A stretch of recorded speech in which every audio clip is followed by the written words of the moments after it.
신명기 1장 9절에서 18절까지의 말씀, 구약성경 신명기 1장에 있는 말씀 중에 9절에서 18절 말씀을 함께 받으실 텐데요.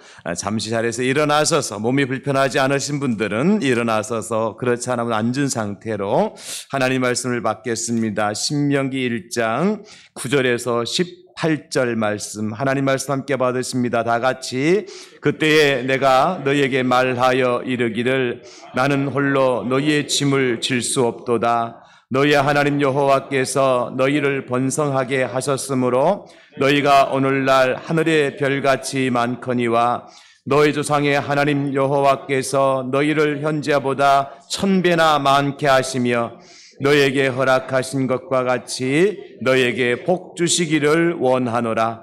그런즉 나 홀로 어찌 능히 너희의 괴로운 일과 너희의 힘겨운 일과 너희의 다투는 일을 감당할 수 있으랴. 너희의 각 지파에서 지혜와 지식이 있는 인정받는 자들을 택하라. 내가 그들을 세워 너희의 수령을 삼으리라 한즉 너희가 내게 대답하여 이르기를 당신의 말씀대로 하는 것이 좋다 하기에 내가 너희 지파의 수령으로 지혜가 있고 인정받는 자들을 취하여 너희의 수령을 삼되 곧 각 지파를 따라 1000부장과 100부장과 50부장과 10부장과 조장을 삼고 내가 그때에 너희의 재판장들에게 명하여 이르기를 너희가 너희의 형제 중에서 송사를 들을 때에 쌍방간에 공정히 판결할 것이며 그들 중에 있는 타국인에게도 그리할 것이라.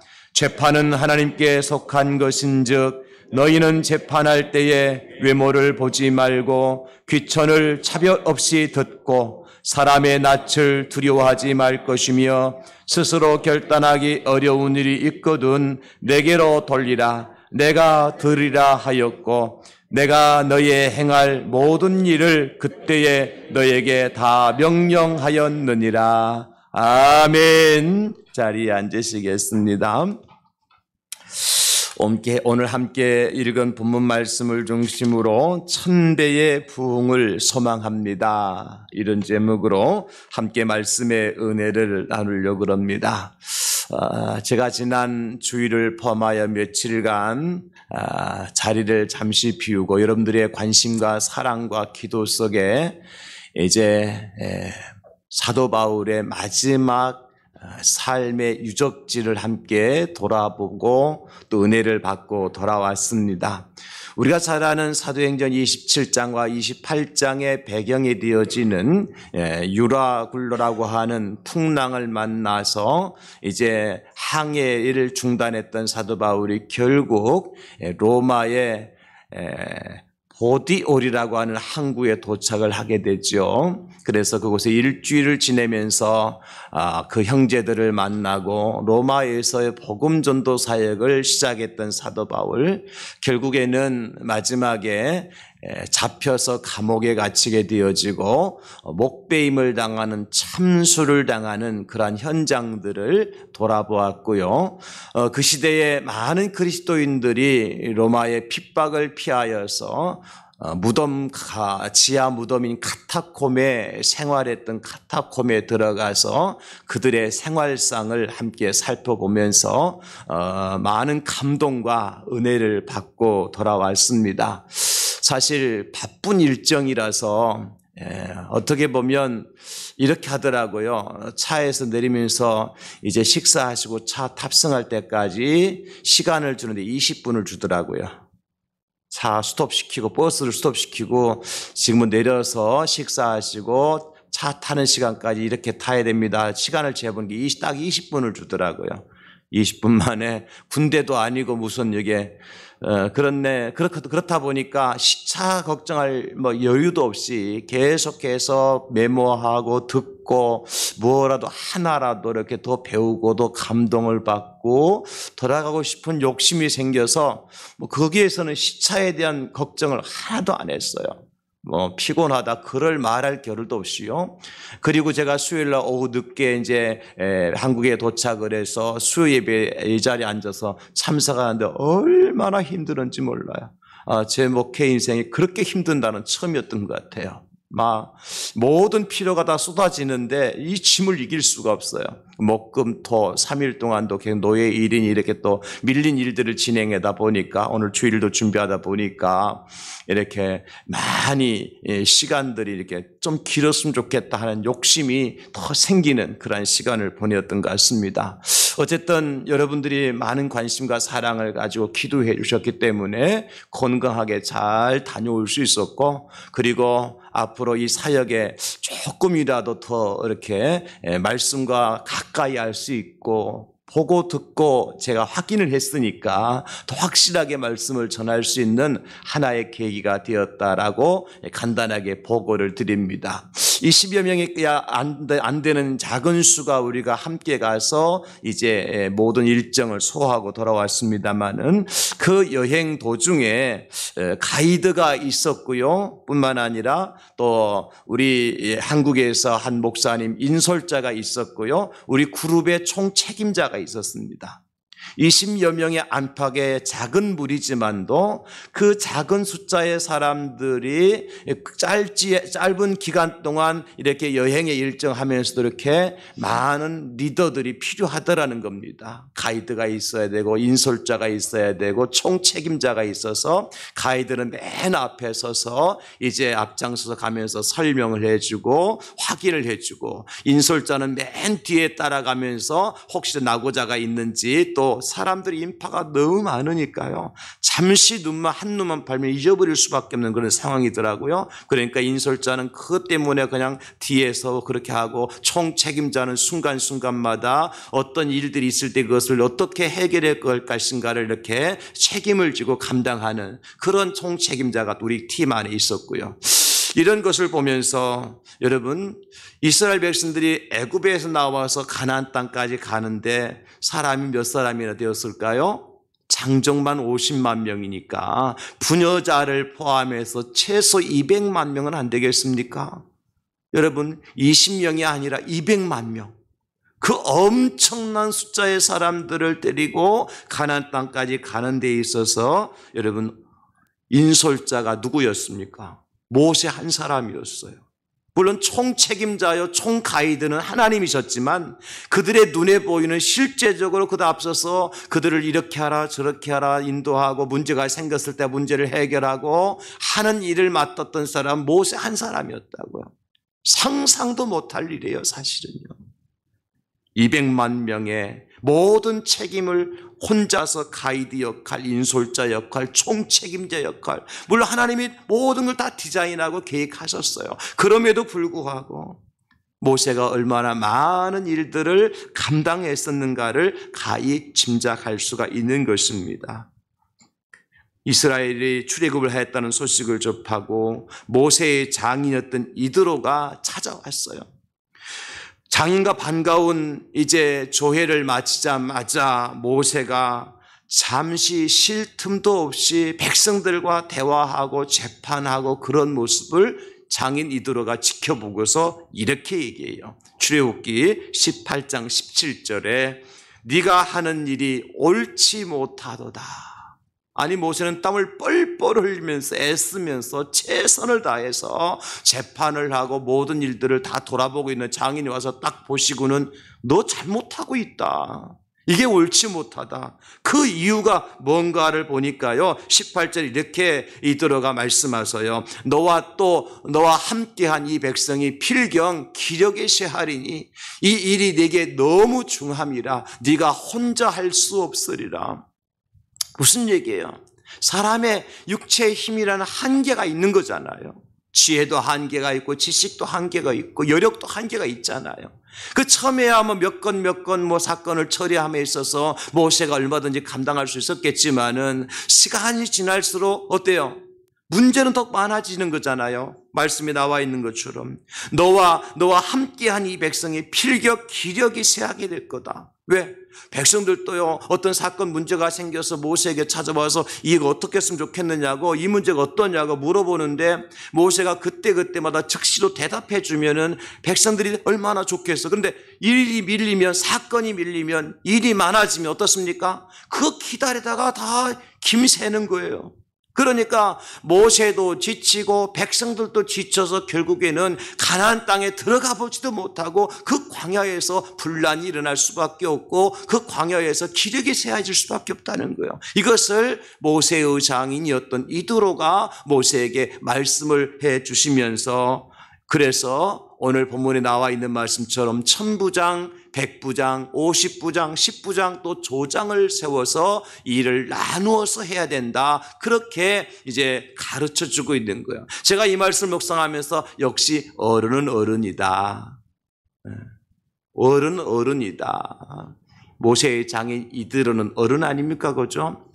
연세 드신 것이 그냥 공짜로 연세 드신 것이 아니다 하는 것을 깨닫게 되어지는 거야. 젊은 사람들은 젊은 패기와 용기만을 가지고 모든 일을 감당할 수 있을 줄로 생각을 해요. 그러나 나이가 들어서 연세 드신 분들은 다 위에서 지켜보면요, 다 눈에 보여요. 길이 보여요. 근데 우리 젊은이들은 어른들이 말씀하시는 대로 다 순종하지 못하지요. 내가 더 지식이 있고 내가 더 힘이 있고 능력이 있는데 그런 잔소리 하지 말라고. 잔소리하지 말라고 그렇게 얘기할 수밖에 없죠. 오늘 이드로를 보면서 모세의 아버지와 같은 장인이 보는 시각은 다르더라는 것입니다. 그래서 모세에게 일꾼을 세워서 일을 분담하도록 한 제도가 바로 이제 부장제도예요. 1000부장, 100부장, 50부장, 10부장, 조장까지. 오늘 우리 교회에서 이제 예배를 마친 후에 교회에 장로로 수고하실 일꾼을 세우기 위해서 공동의회를 하려고 준비해 왔습니다. 왜 장로라고 하는 교회 일꾼을 세워야 하나? 이게 오늘 설교의 주제입니다. 여러분들, 오늘 설교의 제목이 뭡니까? 1000배의 부흥을 소망합니다. 1000배의 부흥을 이루기 위해서 우리 교회가 일꾼을 세우려고 합니다.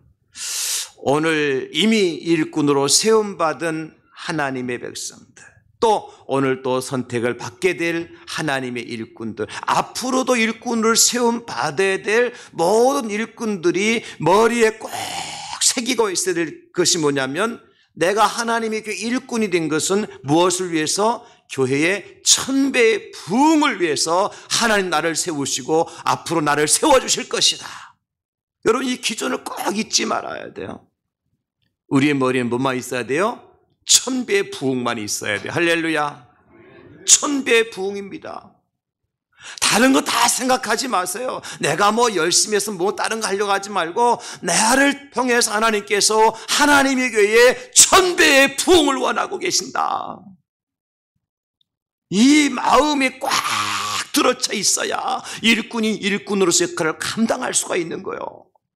그럼 여러분, 이미 다 기준이 세워지지 않습니까? 하나님에게 1000배의 부흥을 위해서는 내가 어떤 일을 해야 될 건지, 하나님의 교회 1000배의 부흥을 위해서는 어떤 일꾼이 세워져야 될 것인지 이미 다 답이 나와 있잖아요. 여러분, 그 기준을 꼭 머리에 새기고 일꾼을 세울 때도, 내가 일꾼으로 부름을 받을 때도, 그 일을 감당할 때도 무엇을 위해서요? 1000배의 부흥을 위해서. 다 같이 1000배의 부흥을 위하여.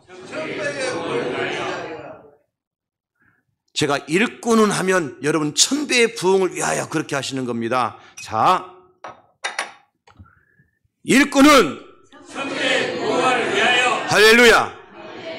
그냥 냉수 갖다 놓고도 여러분 모였을 때 일꾼은 누가 하면 1000배의 부흥을 위하여 그렇게 해야 돼요.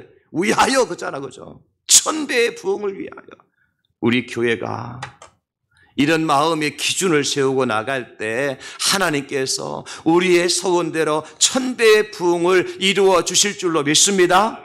여러분, 이 소망은 우리만의 욕심이 아니에요.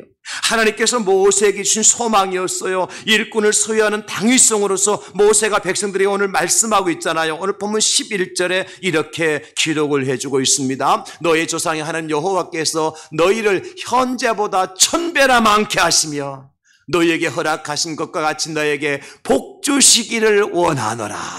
아멘. 나 때문에 우리 교회가 복을 받아야 되고 나 때문에 우리 교회가 1000배의 부흥이 일어나야 된다. 여러분, 꼭 일꾼이 아니더라도 목사가 성도님들이 꼭 이 마음만 품고 하나님이 교회를 섬길 수 있다면 얼마나 좋을까요? 저는 여기서 교회에서 일꾼을 세울 때 가장 중요하게 생각해야 될 기준을 발견하게 된 것입니다. 교회가 일꾼을 세우는 것 자체가 목적이 아니에요. 하나님께 주신 소망을 이루기 위해서 일꾼이 필요하다는 것입니다. 이것이 확실하다면 어떤 일꾼을 세워야 하는가는 저절로 결정되기 때문입니다. 결론부터 말씀을 드린다면 1000배의 부흥을 소망하는 교회에서 어떤 사람을 일꾼으로 세워야 하는 것은 더 이상 설명할 필요가 없어요. 목사 혼자서 아니면 지금도 우리 교회 장로님들이 계시는데 이 숫자 이대로 우리 교회가 계속해서 유지되어진다면 솔직하게 말한다면 더 많은 일꾼이 필요할까요? 필요치 않을까요? 필요 없어요. 할 수 있어요. 지금도 얼마든지 할 수 있어요. 지금 우리 교회 장로님이 3분 계시고 물론 이제 우리 장로님께서 올해 또 은퇴를 이제 예정하고 한 분 장로 예정하고 있지만 그럼에도 불구하고 저와 우리 장로님들이요 힘만 모으면요 지금 현재의 이 상태는 얼마든지 유지해 나갈 수 있어요. 그럼에도 불구하고 오늘 2분의 장로님 더 세우려고 하는 이유가 뭘까요? 1000배의 부흥을 위해서예요. 여러분 제가 이번 이제 연수 여행을 통해서 늘 마음에 품었던 것이 이것이었어요.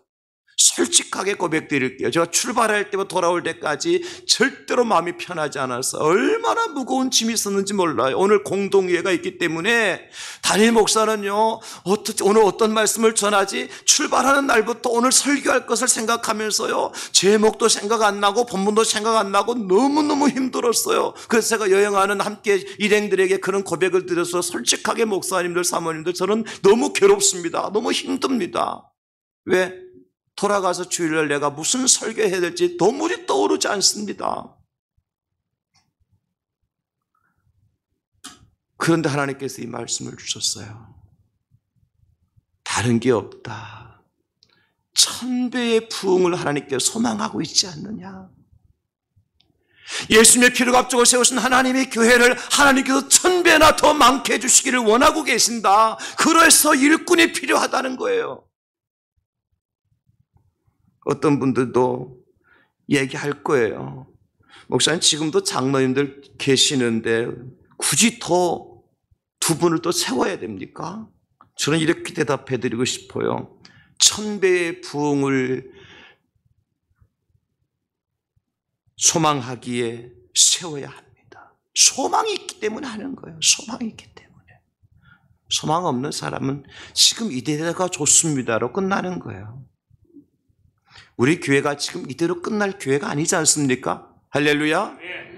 하나님께서 소원을 가지고 계시는데 대항제일교를 통해서 1000배의 부흥을 소망하고 계시는데 그러기 위해서는 어떻게 해야 돼요? 일꾼이 필요한 거죠. 그럼 어떤 분들이 그럴 거예요. 아니 목사님 그럼 부흥되고 난 다음에 세우면 안 됩니까? 맞죠? 맞죠. 그럴 때 저는 이렇게 대답을 해드리고 싶어요. 1000배의 부흥을 이루기 위해서 세워야 합니다. 여러분, 자기 밥벌이는 자기가 해야 되는 거예요. 지금 대한민국의 인구가 절대 감소가 시작되어져서 선진국에 올라갈 수 있습니까? 없습니까? 현재 상태로는 선진국에 올라갈 수가 없어요. 아무리 삼성전자가 LG가 현대가 SK가 아무리 세상 끝까지 가서 이제 기업을 일으켜도요 대한민국 선진국이 될 수 없는 요건 중 하나가 뭐냐면 인구 절벽에서 떨어지는 거예요. 그럼 어떻게 해야 돼요? 선진국 되려면 SK가 잘 되고 삼성이 잘 되고 현대가 잘 되고 LG가 잘 되고 여러분 혹시 속해 있는 기업 이름 안 됐다고 속상하게 생각하지 마시고 이제 우리가 대표적인 그런 회사들이니까 그런 회사들이 그런 그룹들이 이제 기업들이 세계적으로 팍 뻗어나가 잘 되면 선진국 될 수 있을 것 같지요? 천만의 만만의 말씀. 인구가 더 이상 1억 이상 안 되면 5천 6천만 안 되면요 선진국 올라갈 수가 없어요. 그러니까 어떻게 해야 돼요? 애들 먼저 낳아야 돼. 삼성이 현대가 세계로 뻗어나가기 전에 뭘 먼저 해야 돼요? 애들 먼저 낳아야 돼요. 할렐루야. 그래서 무조건 애 한 놈 1억씩 줘야 돼요. 1억도 부족하면 2억씩 줘야 돼요. 충분히 줄 수 있어요. 우리나라 여력이 돼요. 그동안 340조를 쏟아부었지만 안 됐잖아요. 엉뚱한 데 쏟아부었잖아요. 애 하나 놓으면 1억 준다 그러면 안 놓겠습니까? 우리 연세된 장로님도 안 놓으시겠습니까? 평생 벌어도 1억 못 버는데 어떻게 해서 놓아야 되겠죠 막. 무슨 얘기하고 싶은 거예요? 교회가 다 숫자가 부흥되고 난 다음에 일꾼 세우면 되지요 라고 말씀하시는 분들에게 아니요, 일꾼을 세워서 그 일꾼이 이 일을 통해서 부흥하는 일에 쓰임받아야 돼요. 그래서 그 일꾼이 자기 몫을 다할 때에 1000배의 부흥이 일어날 수가 있다는 거예요. 우리가 지금보다 더 일들을 효과적으로 잘 처리하고 그래서 놀라운 부흥과 더 많은 하나님의 복을 받기 위해서는 일꾼을 세워야 된다. 결론은 뭐예요? 부흥을 이루고 일꾼을 세우는 것이 아니라 일꾼을 세움으로 부흥을 이루게 되어지고 좋은 일꾼들을 통해서 행복해지는 공동체를 만들어갈 수 있다는 거예요. 사랑하는 성도 여러분, 지금 이대로가 좋습니다가 아니라 1000배의 부흥을 소망합니다. 이런 진정한 마음으로 하나님께 나아가시는 우리 대한제일교회 모든 성도님들 될 수 있기를 주님의 이름으로 축원합니다. 그러면 사람 보지 말고 현재를 보지 말고요, 하나님께 우리 교회를 사랑하셔서 1000배의 부흥을 주실 줄 믿습니다. 지금까지 함께 하신 것 같이 우리 교회에 엄청난 복을 허락하여 주실 줄로 믿습니다. 이런 믿음을 가지고 하나님의 교회 선한 일꾼들을 세워야 된다는 거예요. 그러면 1000배의 부흥을 위해서 더 엄청난 하나님의 복을 누리기 위해서 우리는 어떤 일꾼이 되어야 되느냐, 나는 어떤 일꾼이 되어야 될까, 이걸 고민해 보자는 겁니다. 나는 어떤 사람이 되어야 될까? 첫째는 이겁니다. 모세와 짐을 함께 나눠지는 사람이어야 합니다. 모세는 이스라엘 지도자죠. 그 이스라엘의 지도자와 짐을 함께 나누어지는 일꾼이 있을 때에 1000배의 부흥이 더 엄청난 하나님의 복을 받게 된다는 거예요. 오늘 12절 말씀을 보십시오. 그런즉 나홀로 어찌 능히 너희의 괴로운 일과 너희의 힘겨운 일과 너희의 다투는 일을 담당할 수 있으랴. 참 일이 많았어요. 괴로운 일도 있었고 힘겨운 일도 있었고 다투는 일도 있었어요. 그 일을 누가 다 처리했어요? 모세 한 사람이 처리했다고요. 아무리 유능한 모세랄지라도, 하나님께서 능력을 준 모세랄지라도, 하나님이 세운 모세였지만도, 그러나 그 200만의 엄청난 많은 사람들의 괴로운 일, 힘겨운 일, 다투는 일을 혼자서 담당하기가 어떻다고요? 어렵더라는 겁니다. 그래서 모세의 장인이었던 이드로가 보아도, 모세 자신이 생각을 해보아도 지금 이 짐이 너무나도 버거운데 앞으로 더 많은 일들이 기다릴 것이 뻔하기 때문에 그 짐을 나누어질 사람이 필요했던 겁니다. 중요한 것은 짐을 나누어질 사람입니다.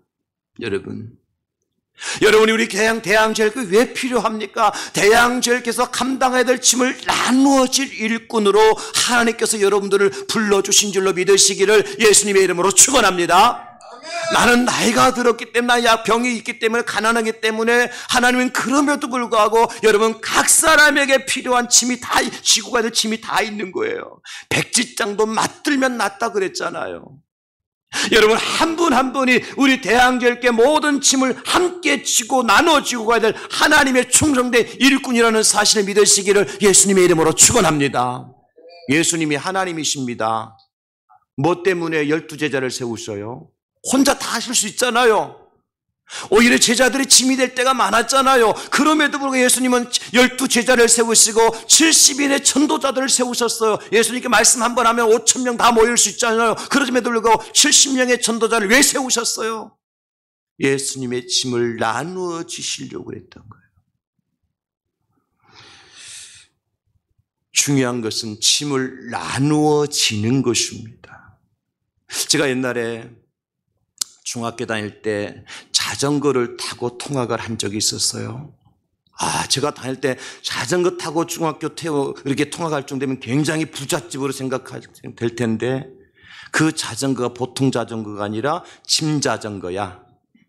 뒤에 짐을 많이 실어서 옛날 그거 생각나서요. 막 그 엄청 덩치 큰 거.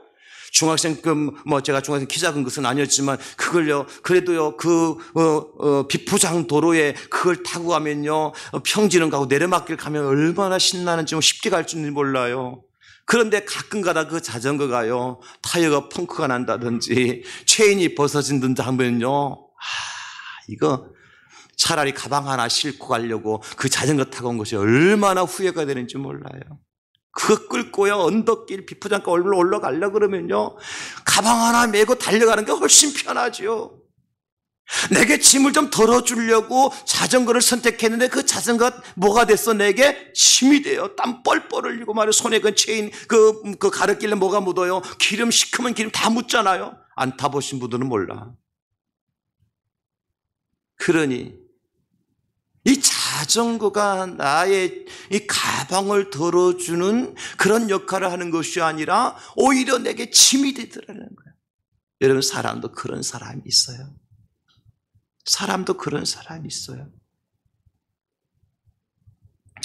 공교롭게도 오늘 오후 시간에 2시 반과 3시에 우리 지역 안에 있는 교회의 목사님 2분이 은퇴를 하십니다. 한 분은 통합측교회 목사님, 한 분은 우리 고신측교회 목사님께서 오늘 오후 2시 반과 3시에 은퇴 예배를 드려요. 근데 너무 두 교회가 대비가 되는 거예요. 한 교회는 30년 이상 이제 교회 섬기시는 목사님께서 은퇴를 하는데 얼마나 은혜스럽게 은퇴하는지 몰라요. 지난 금요일인가요? 제가 그 목사님 만났어요. 목사님 저한테 목사님 기도해 주세요. 저한테 그래요. 제가 오늘 2시 반에 3시에 은퇴하시갈 그 목사님을 위해서 제가 기도를 해드렸어요. 오늘 내가 가서 찾아뵙지 못하니까. 근데 그 목사님은 은퇴시군요. 너무 은혜롭게 풍성하게. 근데 또 한 분 2시 반에 은퇴하시가는 목사님은요. 너무 힘든 마지막 과정을 마무리하셔요. 그분도 거의 30년 가까이 이제 목회를 하셨지만 은퇴를 위해서 공동의회 하는 과정부터 시작해서 너무 어려운 고비를 넘겨왔어요. 노예에서 정권의회가 만들어질 정도로 교회 문제 때문에 그 사모님이 병을 얻을 정도로. 누구 때문이냐? 목사님 당신도 바르게 하셨다고 하셨겠지만은 당신에게도 문제가 없잖아 있겠죠. 그러나 적어도 30년 가까이 교회를 목회하신 목사님께서 은퇴하신다면 모든 허물을 덮어주고 마지막 은퇴하신 그 현장을 성도님들이 우리 장로님들이 잘 이렇게 보듬어 주셨더라면 얼마나 좋았을까 하는 안타까움이 있는 거예요. 너무 두 교회가 비교가 되었어요. 목사를 도와서 교회를 세우라고, 목사를 도와서 1000배의 부흥을 하라고 일꾼을 하나님께 세워주셨는데 오히려 교회에 짐이 되는 사람이 있기 때문에 교회가 어려운 일을 만나는 것을 볼 수 있습니다. 여러분, 제가 늘 말씀드리지만 우리 예수님이 12제자 중에 가룟 유다가 있었잖아요. 굳이 내가 가룟 유다 역할을 할 필요가 있을까요? 나는 가룟 유다의 역할을 감당할 역사적인 사명을 띠고 이 땅에 태어났다라고 내가 감히 말할 필요가 있느냐는 말이에요. 누가 해도 할 거예요. 내가 안 해도 누군가 할 거예요. 그럼 그렇잖아요. 왜냐하면 예수님이 십자가 없이는 부활도 없고 십자가 없이는 영광도 없기 때문에 예수님 십자가 지려고 이 땅에 오셨어요. 그런데 예수님께서 그 가룟 유다를 향해서 뭐라고 말씀하세요? 마태복음 26장 24절에 인자는 자기에 대하여 기록된 대로 가거니와 인자를 파는 그 사람에게는 화가 있으리로다. 누구죠? 가룟 유다에게는 화가 있으리로다. 그 사람은 가룟 유다는 차라리 태어나지 아니하였더라면 제게 좋을 뻔하였느니라. 예수님께서 12제자로 부르셨어요. 왜 부르셨을까요? 가룟 유다가 예수님의 제자들의 재정을 맡을 정도로 신뢰를 가지고 불러주셨어요. 그런데 그 가룟 유다 속에 마귀가 사탄이 들어가니까 예수님의 짐을 같이 나눠주는 자가 아니라 어떻게 해요? 예수님께 십자가를 지워주는 그런 역할을 하더라는 것입니다. 사랑하는 성도 여러분, 그렇습니다. 오늘 이스라엘 백성들이 광야 40년을 걸어가면서 시간이 지날수록 1년보다는 그 다음에 더 많은 일들이 많이 발생했을 거예요. 그 무거운 짐을 모세 혼자 짊어지고 가기 힘드니까. 장이 이들을 통하여서 하나님께서 부장을 세우도록 하신 거예요. 오늘 대양제일교회, 이제 앞으로의 우리 교회가 더 기대가 되지 않습니까? 그러면 그 일을 위해서 일꾼이 필요한 겁니다. 천배의 부흥을 위해서. 목사가 서 있는 목표는 한 가지예요. 우리 성도님들이 어떻게 하면 행복한 신앙생활을 할 수 있을까? 제 마음은 그거밖에 없어요, 솔직하게.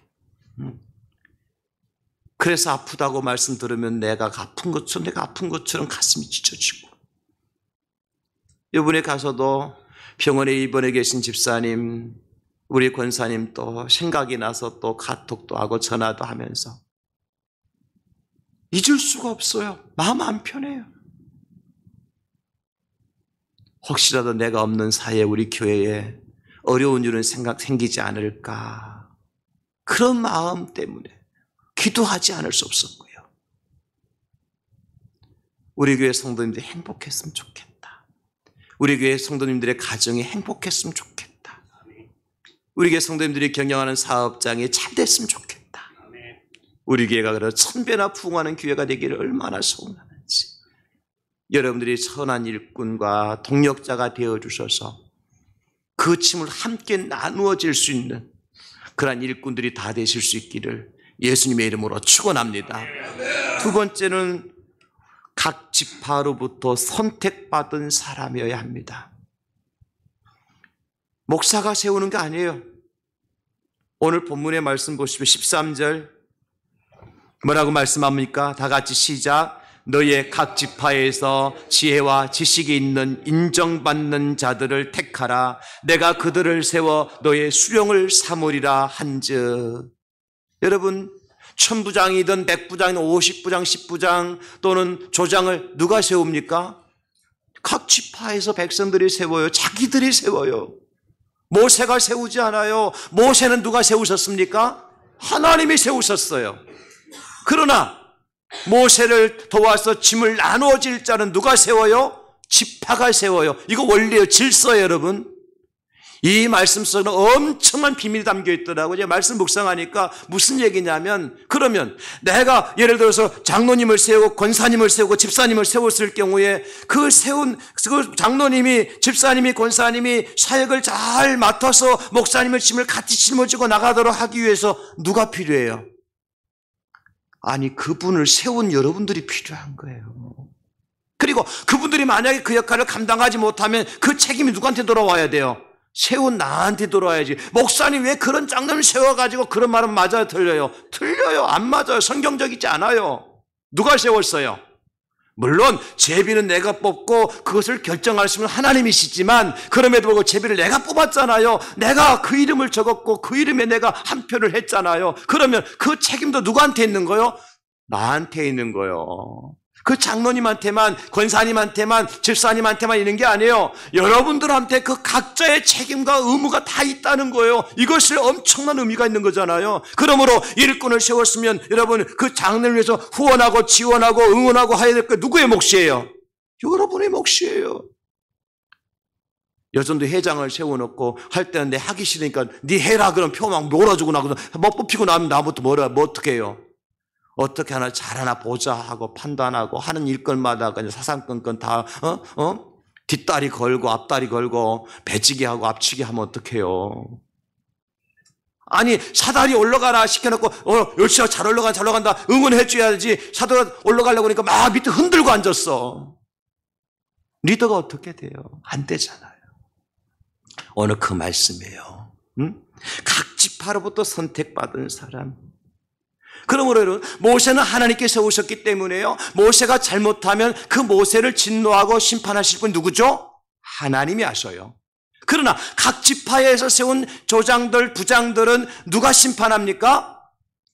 모세를 하나님께서 물론 심판하시지만 모세를 통해서 그 백성들을 통해서 하나님 심판하시는 거예요. 결국에는 책임과 권리와 의무가 모든 것이 다 연결되어 있는 거예요. 지금 한 사람 지도자가 잘못했다고 그 사람에게 모든 책임이 다 돌아가는 것이 아니라 그 책임이 누구한테 있다는 거예요? 그 사람을 세운 나한테도 있다는 사실을 꼭 깨달으셔야 돼요. 꼭 인지하고 계셔야 돼요. 그래야 내가 그분을 위해서 기도할 수 있고, 그분이 잘못하는 것 같으면 내가 잘못한 것처럼 안타까워하고, 그분이 힘이 없어지면 힘을 도와주려고 하고, 여러분 그런 역할을 여러분들이 같이 해야 된다는 거예요. 그럴 때 1000배의 부흥이 일어날 줄로 믿으시기 바랍니다.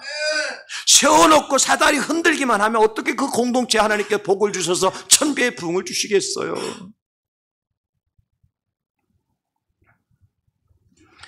이것이 바로 질서고 영적인 질서, 교회의 질서입니다. 그러므로 교회 일꾼으로서의 장로와 같은, 권사와 같은, 집사와 같은 직분들을 세울 때 어떻게 해야 되느냐? 정말 여러분 신중을 다 하셔야 돼요. 어떠한 친분이나 개인적인 감정에서 일꾼 세우면요, 그 결과에 대한 모든 책임조차도 내가 질 수밖에 없다는 사실이에요. 가나안 땅을 정탐할 때 이스라엘 백성들이요 12정탐꾼을 각 지파에서 한 사람 대표자로 보내잖아요. 여러분 보십시오. 12정탐꾼이 가서 정탐하고 돌아와서 보고할 때 여호수아와 갈렙 외에 다른 10지파는 다 불평하고 원망했죠. 그 몫이 누구한테 돌아가요? 그 백성들에게 다 돌아갔어요. 여러분 그렇잖아요. 백성들로 돌아갔어요. 내가 뽑아서 보낸 지파장이지만 그가 잘못했을 때 그 책임에 대한 결과도 나한테 돌아온다는 거예요. 그래서 교회 일꾼을 세우는 것은 절대 인기 투표하는 게 아니에요. 그래서 오늘 좋은 기준을 하나 제시하고 계시는 13절에 어떤 기준을 제시하죠? 우리 같이 한번 13절 읽겠습니다. 시작. 너의 각 지파에서 지혜와 지식이 있는 인정받는 자들을 택하라. 내가 그들을 세워 너의 수령을 삼으리라 한 줄. 여러분 이게 기준이에요. 나와 친한 사람 선택하라고 하지 않으셨어요. 내게 잘해주는 사람, 지식 있고 지혜가 있는 사람이지, 인정받는 사람이지, 내게 친하게 내가 평소에 친하게 지내는 사람 아니에요. 그 야고보 사도는 이 지혜를 이렇게 설명하더라고요. 야고보 3장 17절 오직 위로부터 난 지혜는 첫째 성결하고, 다음에 화평하고, 그 다음에 관용하고, 그 다음에 양순하고, 그 다음에 긍휼과 선한 열매가 가득하고 편견과 거짓이 없는 사람. 이게 위로부터 오는 지혜. 이런 사람이 지혜로운 사람이에요. 다시 한번 보십시오. 성결하고 화평하고 관용하고 양순하고 긍휼과 선한 열매가 가득하고 편견과 거짓이 없는 사람. 가장 첫 번째가 성결이에요. 성결. 적어도 죄에 대해서, 불의한 일에 대해서 깨끗한 사람. 더 나아가서 다른 사람과 뭐 할 줄 아는 사람? 화평할 줄 아는 사람. 이런 꼭 교회 일꾼이 이런 사람이 필요한 거예요. 피스메이커가 돼야지요. 트러블 메이커가 돼서는 안 돼요. 여러분 죄송한 말씀이지만 교회의 모든 문제는 목사 장로님 때문에 합니까? 아니면 오늘 처음 교회 들어오신 새가족 때문에 문제가 일어납니까? 여러분 대답하지 마세요. 거의 99.9%의 교회가 문제가 있다 하는 교회들을 가만히 들여다보면 아니 권사님, 집사님까지 내려갈 필요도 없어요. 당회의 문제예요. 목사, 장로의 문제예요. 그 제가 우리 장로님들 들은 말씀이 그런 말씀이거든요. 장로님들, 우리 당회만 평안하면 우리 교회 평안합니다. 우리 당회만 하나 되면 교회 하나 될 수 있습니다. 우리 당회가 부흥되면 교회가 부흥될 수 있습니다. 저는 그렇게 믿고 그것이 성경적인 진리라고 저는 믿는 사람 중에 한 사람이에요. 그래서 화평할 줄 아는 사람, 마음이 넓은 사람이어야 돼요. 어른이 왜 어른이에요? 나이가 들어서 어른입니까? 산전수전, 공중정 다 겪었기 때문에 웬만한 이야기에는 흔들리지 않아요, 어른들은요. 너 해봐라, 나도 해봤다. 그러잖아, 그죠? 그거, 다 그 옛날에 있었던 얘기다. 뭐, 애들은 뭐, 그 특별한 것처럼 막 이렇게 얘기하지만, 어른들은 어떻게 싹 웃고 있잖아요. 그거 별것 아니야. 왜? 벌써 다 아시잖아요. 마음이 넓어서. 그래서 장로가 어른장자잖아요. 늙을 노자. 어른이 장로예요. 어른이 장로. 뭐가 어른이 돼요? 마음이 어른이어야 돼요. 마음이 어른이어야 돼요. 하는 거 삐지고 막 그거 가지고 막 시험 들고 그러면요, 성도님들이 굉장히 불편한 거라. 그럼 그 교회 부흥이 일어날 수 있을까요? 여러분 다 부흥과 한번 직결해 보세요. 내가 어떤 사람이 될 때 하나님의 교회에 부흥이 일어날 수 있을까? 여러분 그것만 생각하시면요, 다 정리가 되어져요. 다 정리가 되어져요. 용서할 줄 알고 자비를 베풀 줄 아는 사람, 무엇보다도 열매가 있는 사람. 사랑하는 성도님들, 오늘 우리의 손으로 우리의 일꾼을 세울 거예요. 목사가 세우지 않습니다. 목사는 표가 10표고 여러분 한 표입니까? 그렇지 않아요. 똑같아요. 저도 한 표를 행사할 겁니다. 그러므로 각 지파에 세운다는 사실 잊지 말고 그 일에 신중을 기하여서 우리에게 천배의 부흥을 위해서 꼭 필요한 일꾼이 세워지는 축복의 시간이 될 수 있기를 주님의 이름으로 축원합니다. 마지막 세 번째는 하나님을 두려워하는 사람이어야 합니다. 여러분 이것은 제가 2번, 3번 설명할 필요가 없겠죠. 사람을 두려워하는 사람, 사람을 인식하는 사람이 아니라 하나님을 두려워하는 사람, 하나님을 인식하는 사람이 일꾼으로 세워져야 돼요. 간혹 가다가 어떤 경우에 보면 교회에 이제 공동회에 투표한다더라 그러면 그때부터 얼굴 안 보이던 사람이 얼굴 보이고 막 커피 안 사는 커피 사주고, 여러분 그간에 커피 사준 사람은 절대 여러분들이 이렇게 삼가하시기 바랍니다. 무슨 얘기야? 사람을 보며 세상을 볼 때 만족감이 없어요. 우리는 하나님 바라보는 사람이에요. 목사도 하나님 바라보고 목회하는 거고 여러분도 하나님 바라보고 신앙생활 하시는 거예요. 오늘 17절에 말씀하고 있잖아요. 재판은 하나님께 속한 것인지 너희는 재판할 때 외모를 보지 말고 기춘을 차별 없이 듣고 사람의 낯을 두려워하지 말 것이며 스스로 결단하기 어려운 일이 있거든 내게로 돌리라 내가 들으리라 하였고. 하나님께 모든 걸 속해 있다. 목사도 하나님 일을 하는 사람이고 교회의 모든 성도님도 하나님이 일하는 사람들이에요. 여러분 교회의 일은 누구의 일이에요? 하나님의 일. 어저께 우리 바울전도 회원들이 오셔가지고 토요일인데 지하 이제 주차장에 천정에 다 내려앉게 돼서 어제 그게 막 드릴로 꼽고 막 구멍 뚫고 두드리고 막 하루 종일 그거 하셨어요.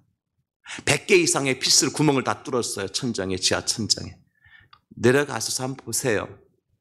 사실 저는 그것 때문에요 6개월 이상을 고민한 사람이에요. 왜냐하면 우리 성도님들 지하에 주차를 해놨죠. 혹시나 지나가다가 떨어지면 머리라도 지나가는 사람이라도 머리 다칠 수 있고, 차를 주차했는데 떨어지면 차에 기스가 갈 수 있고, 정말 6개월 이상 제가 어떡하지? 내가 앵글 사다가 내가 갖다 박을까? 아무리 뭐 고민을 해도 답이 안 나오니까. 근데 결국 지난 어제 토요일 날 우리 바울전도 회원들이 오셔서 다 깔끔하게 해놓으셨어요. 누구의 일이에요? 하나님의 일이에요. 하나님의 일이에요.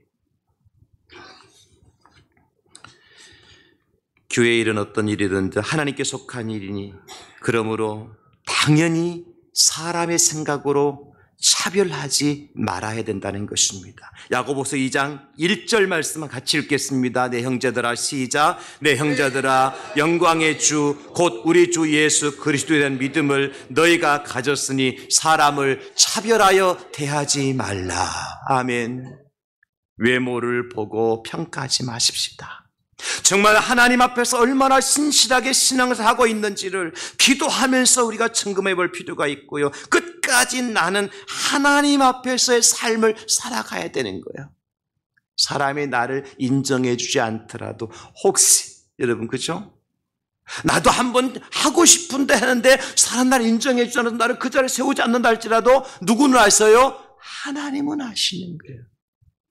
마리아가 향유옥합을 가져 예수님의 발에 붓고 그 예수의 발을 씻어드렸을 때 사람 인정했습니까? 안 했습니까?